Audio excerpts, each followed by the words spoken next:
Chapter 7 integers में हमारा आज का टॉपिक है एडिशन ऑफ इंटीजर्स।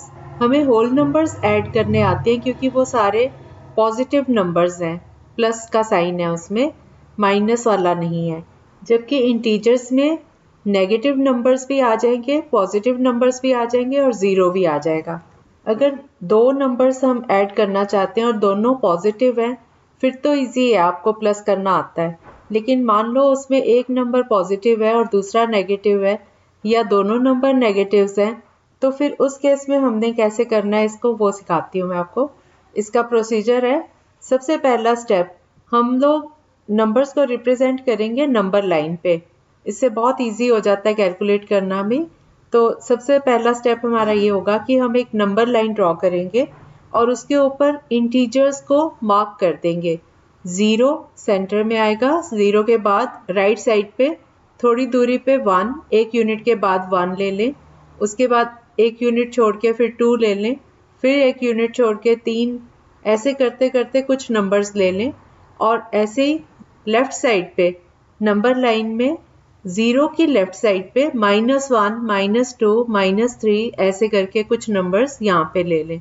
एक बात का ध्यान रखना है कि सभी इंटीजर्स के बीच का जो डिस्टेंस है वो इक्वल होना चाहिए। ये नहीं कि एक थोड़ी दूरी पे ले लिया, दूसरा 2 यूनिट बाद ले लिया, ऐसे नहीं करना।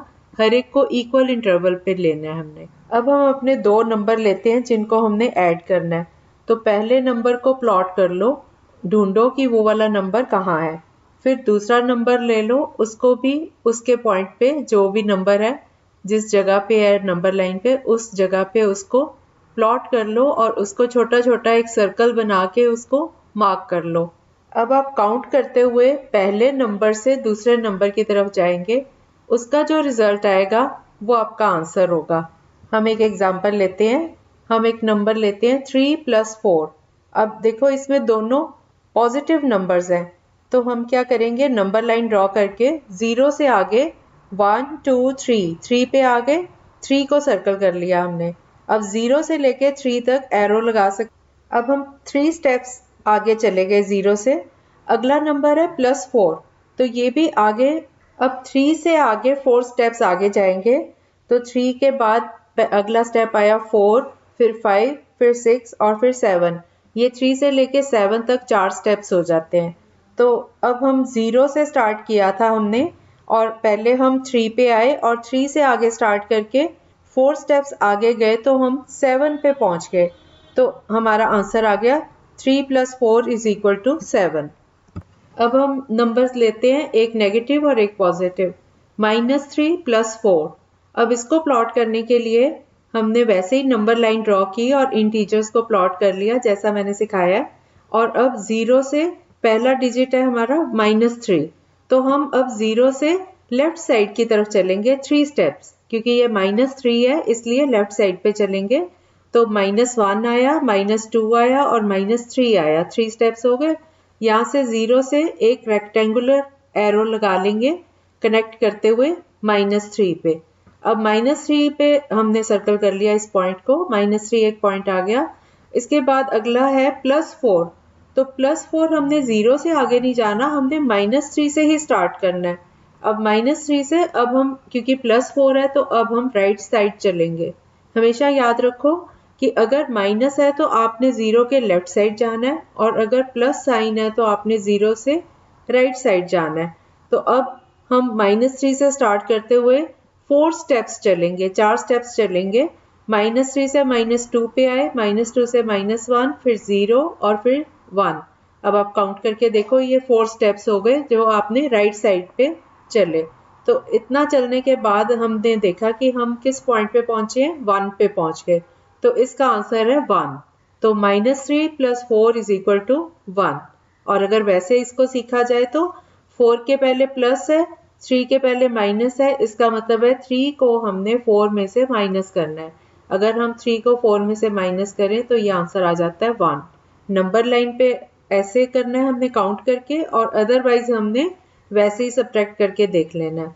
और अगर आपके पास 2 नंबर्स हो, 4 -3 इस तरह से लिखा हो, तो तब भी ऐसे ही चलना है। हमने 4 में ऐड करना है हमने -3 को, तो अब हमने 0 से स्टार्ट करना है इस केस में, क्योंकि 4 पहले है तो पहले हम 4 स्टेप्स, देखो क्वेश्चन वही है जो पिछला क्वेश्चन था, -3 + 4 भी वही बात है जो 4 - 3 है, लेकिन अब हमने, क्योंकि हमें 4 - 3 दिया हुआ है, तो हमने पहले 4 स्टेप्स चलने हैं पॉजिटिव साइड पे, राइट साइड पे। तो हम 0 से स्टार्ट करेंगे, 4 स्टेप्स जाएंगे, 0 से 1, 1 से 2, 2 से 3 और 3 से 4। तो ये 0 से 4 का डिस्टेंस हो गया 4 स्टेप्स का। अब अगला डिजिट है -3, 4 में से हमने -3 करना है, तो हम 4 वाले पॉइंट से वापस लेफ्ट साइड की तरफ चल पड़ेंगे, क्योंकि अब ये नेगेटिव नंबर आ गया -3।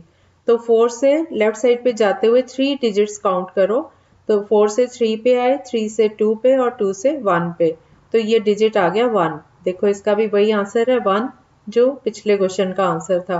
बेशक इनको आगे पीछे करके लिख लो कि उससे कोई फर्क नहीं पड़ता कि पॉजिटिव वाला नंबर 4 नंबर पहले आया है, -3 बाद में आया है, या -3 पहले आया और +4 बाद में आया, दोनों केसेस में आंसर तो 1 आएगा ना, तो ये आपका रिप्रेजेंट हो जाता है।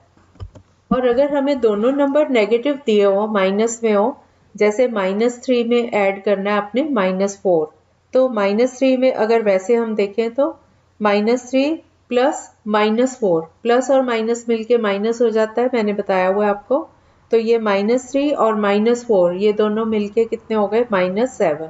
और अगर हम इसको नंबर लाइन पे रिप्रेजेंट करें तो एक स्ट्रेट लाइन वैसे ही ड्रॉ करके नंबर्स पहले सारे इंटीजर्स प्लॉट कर लो और फिर 0 से स्टार्ट होना है।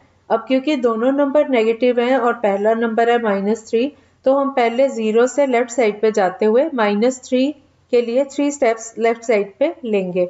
0 से -1, -2, -3 ये 3 स्टेप्स हो गए। तो -3 को एक सर्कल कर लो, उस पॉइंट को, एक पॉइंट हमने प्लॉट कर लिया। अब उसके अगला नंबर है -4। अब ये भी क्योंकि माइनस में है तो इसको हम -3 से स्टार्ट करके और आगे लेफ्ट में जाएंगे 4 स्टेप्स। ये -3 से -4, -5, -6 और -7, यहाँ से -3 से 4 स्टेप चलें तो -7 पे पहुंच जाते हैं हम। तो अब हम यहाँ पे एरो लगा के इसको कनेक्ट कर देंगे और इस पॉइंट को भी सर्कल कर देंगे। अब ये हमारा जो फाइनल, जब हम किसी पॉइंट पे पहुंचते हैं तो वो पॉइंट जो है वो हमारा इस क्वेश्चन का आंसर हो जाएगा -7। नंबर लाइन पे रिप्रेजेंट करने का मतलब ये होता है कि आपको ये क्लियर हो जाए दिमाग में कि इसको किस तरह से ऐड किया जाता है, प्लस वाले नंबर्स को माइनस वाले नंबर्स के साथ किस तरह से एडिंग होती है इनकी।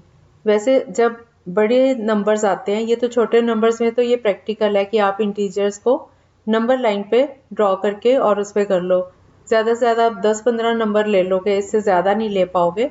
लेकिन अगर बड़े नंबर आते हैं तो अब आपको एक रूल पता चल गया कि इनको कैसे ऐड किया जाए। प्लस वाले, अगर दोनों नंबर प्लस वाले हैं तो उनको ऐड करना है, दोनों नंबर माइनस वाले हैं तो भी उनको ऐड करना है, लेकिन उनका साइन माइनस का लगेगा। और अगर एक प्लस वाला नंबर है दूसरा माइनस वाला है तो वो सब्ट्रैक्ट होंगे। और जो बड़ा नंबर, अगर बड़ा नंबर पॉजिटिव है, छोटा नंबर नेगेटिव है, तो इसका आंसर जो आएगा वो पॉजिटिव आएगा, प्लस वाला आएगा, क्योंकि बड़े नंबर में से छोटे नंबर को ही घटाया जा सकता है। इसी तरह से अगर बड़ा नंबर माइनस में है और छोटा नंबर प्लस में है, पॉजिटिव है, तो फिर इसका आंसर जो है वो भी नेगेटिव आएगा।